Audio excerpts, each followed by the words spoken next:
Welcome to one and all in Query Classes. Myself, Nikhil Sharma. Today, we are discussing a very important topic of chemistry, matter. आज हम matter के बारे में पढ़ेंगे, matter की classification के बारे में पढ़ेंगे, पर सवाल ये है कि मैटर ही क्यों पढ़ना है। देखो, केमिस्ट्री की शुरुआत ही मैटर से होती है। क्यों? अगर मैं आपसे पूछूं कि व्हाट इज केमिस्ट्री, तो क्या बताओगे आप? केमिस्ट्री क्या है भाई?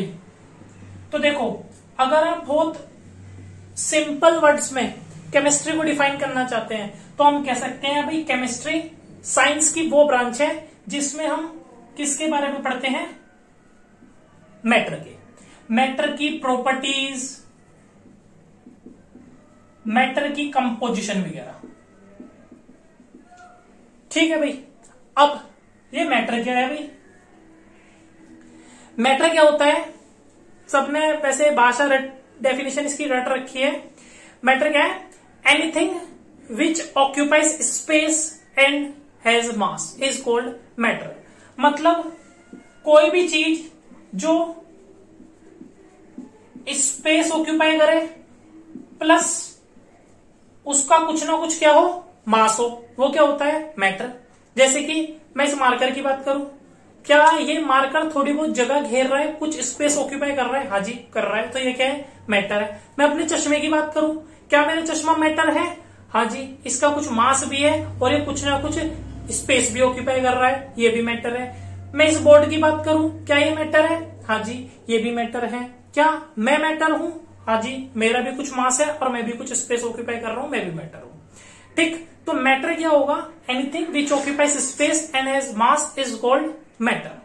अब इसी मैटर को मैं क्लासिफाई कर रहा हूं। कैसे? मैटर को क्लासिफाई करते हैं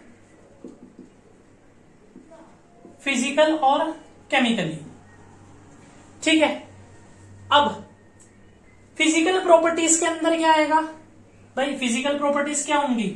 on the basis of physical state, कि कोई भी चीज कैसी दिखती है उसके बेस पर मैं क्या कर दूंगा? मैटर को क्लासिफाई कर दूंगा। ये हमें पता ही है। क्या क्या? सॉलिड, लिक्विड और क्या?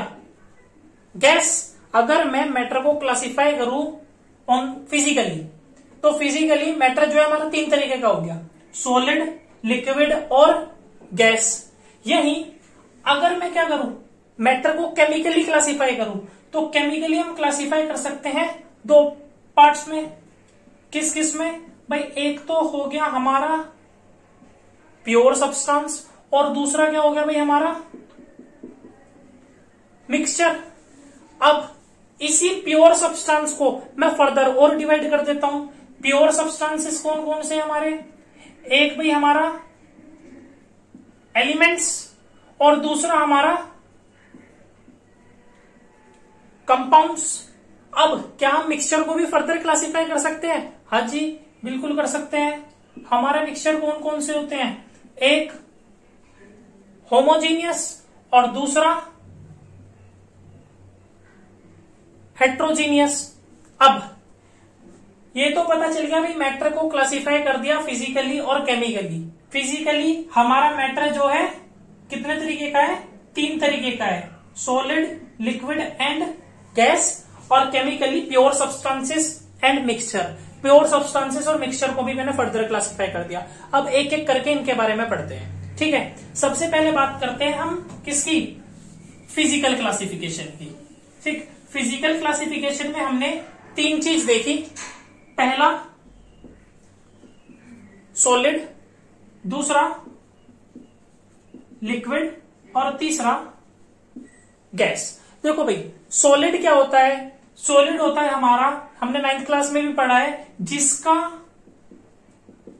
डेफिनेट शेप हो प्लस उसका डेफिनेट वॉल्यूम हो।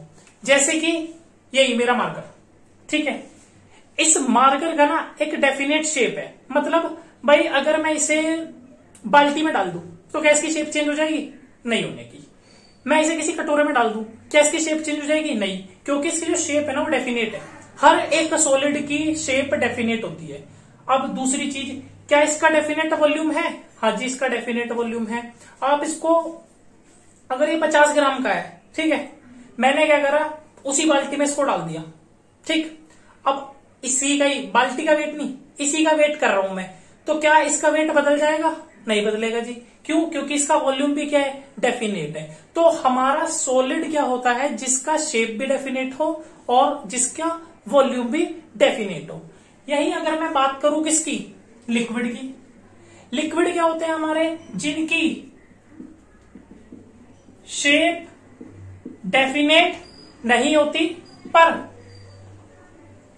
वॉल्यूम डेफिनेट होता है, ठीक। कैसे भाई? अगर मैं पानी की बोतल की बात करूं, अभी पानी बोतल के अंदर है, ठीक है, तो मैंने माना भाई पानी बोतल के अंदर जो है 1 लीटर है, मैंने उसको अब बाल्टी में डाल दिया। पहले मैं बात कर रहा हूं किसकी? डेफिनेट वॉल्यूम वाले पॉइंट की। भाई बाल्टी के, जब मैंने, मेरा बोतल के अंदर पानी था 1 लीटर था, मैंने उसी पानी को बाल्टी में डाला, तो क्या वो 1 लीटर से 4 लीटर हो जाएगा, 10 लीटर हो जाएगा? नहीं होगा। 1 लीटर बोतल में था, 1 लीटर ही उसमें रहेगा। इसलिए हमारे लिक्विड का वॉल्यूम क्या होता है? डेफिनेट होता है। दूसरी चीज, डेफिनेट शेप। भाई बोतल के अंदर जो हमारे लिक्विड की शेप थी, कैसी थी? जैसी हमारी बोतल की शेप थी। अब मैंने उसको बाल्टी में डाला, अब कैसी शेप ले लेगा लिक्विड? जैसी बाल्टी की। मैं उसे ग्लास में डालूंगा, ग्लास के जैसी शेप ले लेगा। मैं उसको कटोरे में डालूंगा, कटोरे जैसी शेप ले लेगा लिक्विड। तो हमारा जो लिक्विड होता है उसकी शेप डेफिनेट नहीं होती और वॉल्यूम उसका डेफिनेट होता है, ठीक है।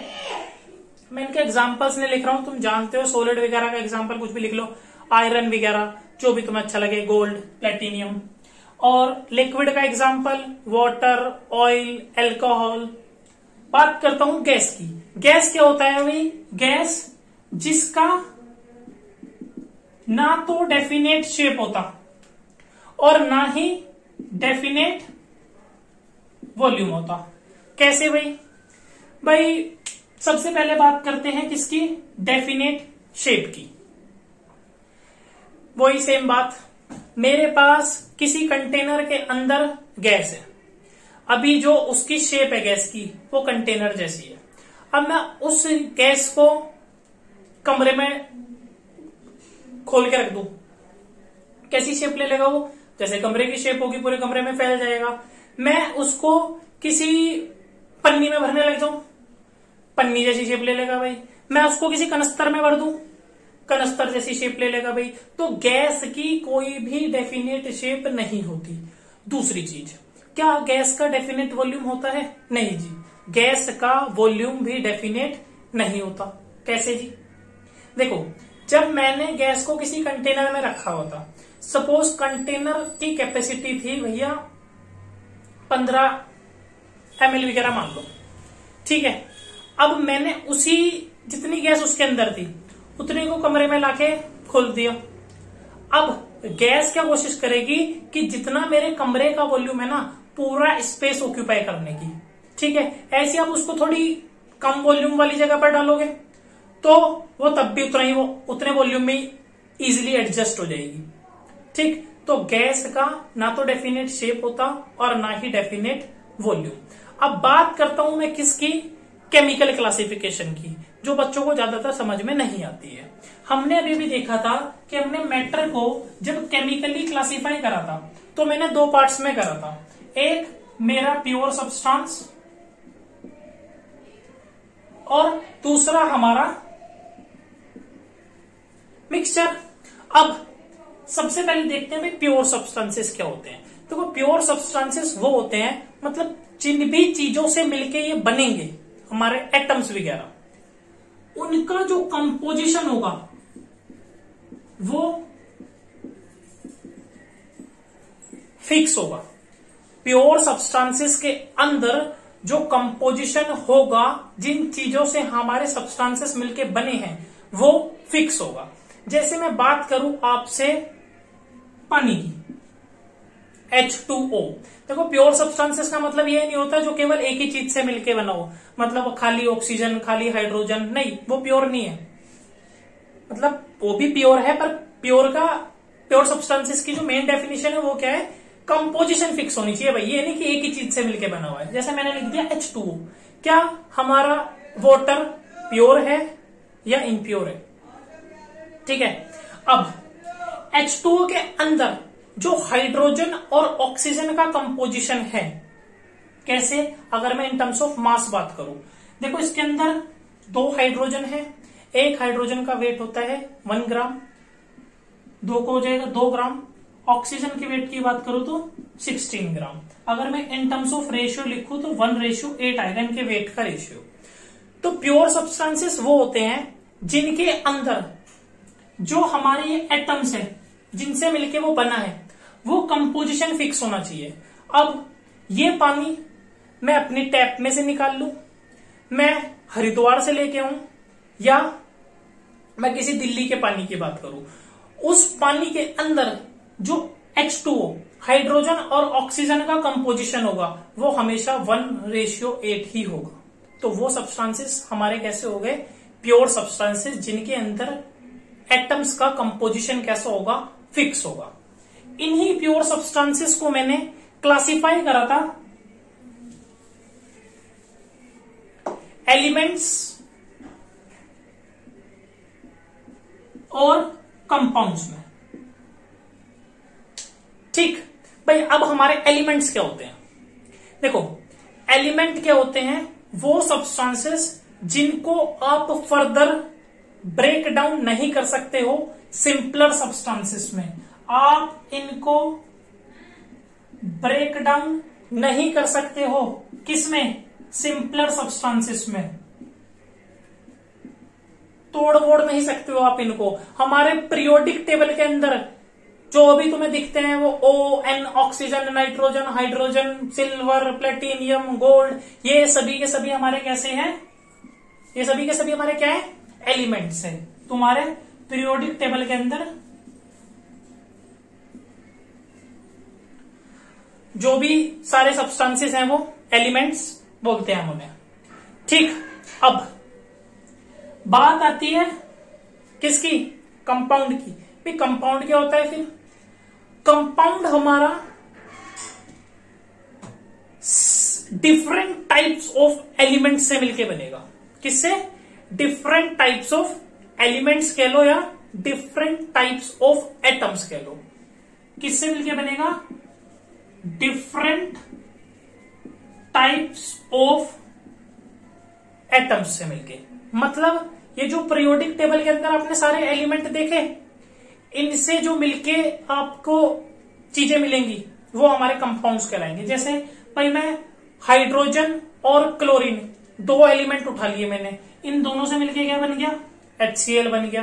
भाई मैंने हाइड्रोजन उठा लिया, मैंने नाइट्रोजन उठा लिया और ऑक्सीजन उठा लिया, मेरा क्या बन गया भाई? HNO3 बन गया। तो कंपाउंड्स क्या होते हैं? जो हमारे डिफरेंट टाइप ऑफ एटम से मिलके बनेंगे। किसी को कोई दिक्कत हो तो भाई पूछ लेना। ठीक है। मिक्सचर क्या होते हैं भाई? अब प्योर सब्सटेंसेस तो पढ़ लिया, जिनके अंदर जो कंपोजिशन होगा, जिन चीजों से वो मिलके बने हैं वो फिक्स होगा। मिक्सचर के अंदर हमारा जो कंपोजिशन होगा वो फिक्स नहीं होगा भाई। ठीक है। कैसे? कभी तुमने मतलब पानी के अंदर हम चीनी मिलाते हैं भाई, ठीक है, पानी के अंदर चीनी मिलाना ये एक मिक्सचर है। किस किस का? शुगर का और वाटर का। अगर मैं 1 ml छोड़ो 1 लीटर बोल लो, अगर मैं 1 लीटर पानी में 1 किलो चीनी डालू वो भी मिक्सचर कहलाएगा। मैं 1 लीटर पानी में 500 ग्राम चीनी डाल दूं वो भी मिक्सचर कहलाएगा। मतलब मिक्सचर के अंदर जो हमारा कंपोजिशन होता है ना वो फिक्स नहीं होता। ठीक है। अब मिक्सचर को मैंने क्लासिफाई करा 2 पार्ट्स में, होमोजीनियस एंड हेट्रोजीनियस। भाई अब होमोजीनियस मिक्सचर कौन से होते हैं और हेट्रोजीनियस मिक्सचर कौन से होते हैं? देखो वो मिक्सचर जिनका जो कंपोजिशन होगा वो यूनिफॉर्म हो, होमोजीनियस मिक्सचर कौन से होंगे? जिनका जो कंपोजिशन होगा वो यूनिफॉर्म हो। यूनिफॉर्म कैसा? एक समान। मतलब भाई इसका एग्जांपल क्या है? आपका शुगर एंड वाटर का जो सॉल्यूशन होता है, आपने पानी में चीनी डाली, चीनी हमने घोल दी। अब अगर मैं एक घूंट ऊपर की तरफ से पीऊं जो आपने सॉल्यूशन बनाया उसको, तो उसका टेस्ट ऊपर से भी ऐसा ही होगा, और मैं नीचे से पीऊं एक घूंट तो भी ऐसा ही होगा। देखो ये बात अलग है, अगर आपने चीनी अच्छे से ना घोली हो तो तुम्हें नीचे का मीठा लगेगा एज कंपेयर टू ऊपर वाले के, ठीक है। पर अगर मैंने अपनी चीनी को बिल्कुल ढंग से मिक्स कर दिया है, तो अगर मैं एक सिप ऊपर से लूं और एक सिप बिल्कुल नीचे से या कहीं कहीं से भी, तो उसका जो टेस्ट होगा वो एक जैसा होगा। वो ऐसे मिक्सचर को हम क्या बोलते हैं? होमोजीनियस मिक्सचर, ठीक है। जो कैसा होगा? यूनिफॉर्म होगा, एक जैसा। हिट्रोजीनियस मिक्सचर कैसा होगा? वही जो यूनिफॉर्म ना हो, मतलब जैसे कि सैंड एंड वाटर का सॉल्यूशन। अगर मैं पानी में मिट्टी डाल दूं, आप मिट्टी घोलोगे, थोड़ी सी मिट्टी नीचे जमी रह जाएगी, ठीक है। अब अगर मैं एक घूंट उस पानी को ऊपर से पीऊं तो अलग टेस्ट आएगा, और मैं नीचे से पीऊं तो मिट्टी का स्वाद आएगा, ठीक। तो ऐसे मिक्सचर को हम बोलते हैं हिट्रोजीनियस मिक्सचर।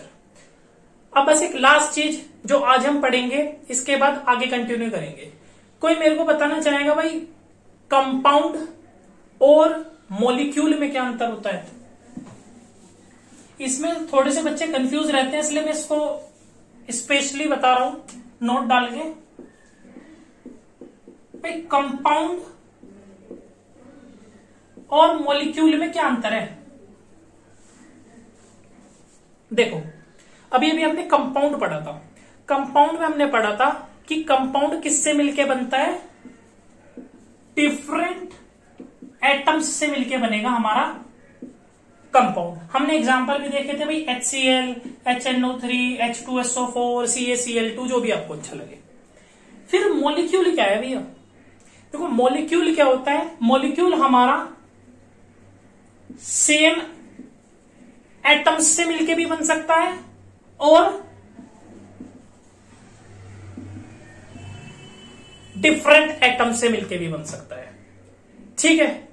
सेम एटम से मिलके क्या भैया? Oxygen plus oxygen O2, nitrogen plus nitrogen N2, ऐसे आपने O3 भी देखा होगा, ओजोन। ये सब क्या है? हमारे मॉलिक्यूल है। डिफरेंट एटम से कैसे? ये जो आपके इधर की तरफ लिखे हुए हैं।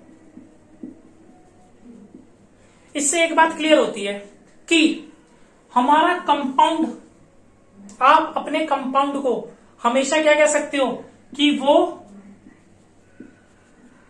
मॉलिक्यूल है, पर ऐसा जरूरी नहीं है कि हमारा molecule compound. These are not the examples of compound, ठीक है।